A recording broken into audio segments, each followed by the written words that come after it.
અક્ષય તૃતીયા એટલે અખાત્રીજનો દિવસ ને આજના દિવસે સોના ચાંદીની ખરીદીનું ખૂબ જ મહત્વ છે. ખૂબ જ પવિત્ર માનવામાં આવે છે આજના દિવસે સોના ચાંદીની ખરીદી કરવાની.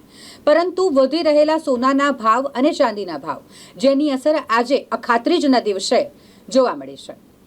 વડોદરા શહેરના દામોદરદાસ જ્વેલર્સ ખાતે આજે ખૂબ જ ઓછી સંખ્યામાં લોકોની ભીડ જોવા મળી. આમ અખાત્રીજ હોય એટલે સોના ચાંદીની ખરીદી કરવા માટે લોકો જ્વેલર્સને ત્યાં ઉમટી પડતા હોય અને મોટા સંખ્યામાં લોકો આજના દિવસે સોના ચાંદીની ખરીદી કરતા હોય છે. પરંતુ જે રીતે સોના ચાંદીનો ભાવ દિવસે ને દિવસે વધી રહ્યો છે ને હાલ જ્યારે જીએસટી સહિત સોનાના ભાવની વાત કરીએ 1 લાખને પાર થઈ ગયો હોય ત્યારે ક્યાંક ને ક્યાંક તેની અસર આજના દિવસે પણ જોવા મળી છે દામોદરદાસ જ્વેલર્સ ખાતે કે જ્યાં તેઓ દ્વારા અખાત્રીજના અંતર્ગત એક ખાસ સ્પેશિયલ ઓફર પણ રાખવામાં આવી છે. બપોર સુધી ત્યાં ગ્રાહકોની પાકી હાજરી જોવા મળી એટલે કે ગ્રાહકોની ખૂબ જ ઓછી ભીડ હાલ પૂરતી જોવા મળી રહી છે.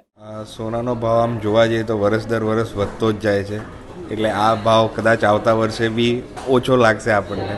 એટલે જે કોઈ જેના સેવિંગ્સ હોય પોતાની ગોલ્ડમાં અને સિલ્વરમાં આજના દિવસે લોકો ખરીદતા હોય છે એને શુભ માનવામાં આવે છે કે આજના દિવસે ખરીદો તો તમારી વેલ્થમાં હજી વધારો થાય.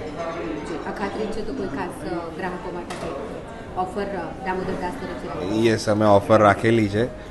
અમારા બધા જ કસ્ટમર્સને અમે ઇન્વિટેશન આપીએ કે તમે આવો અમારે ત્યાં અને ઓફરનો લાભ લો. આજે સવારથી કેવો રિસ્પોન્સ રહ્યો ગ્રાહકોનો? કેવું આજે ચાલી રહ્યું છે? આજે સવારથી મુવમેન્ટ છે અને લોકોને સિલ્વર અને ગોલ્ડ પર ખૂબ વિશ્વાસ છે કે જેમ આટલા વર્ષોથી વધે છે એવું આગળ બી રિટર્ન્સ ગોલ્ડ આપતું રહેશે.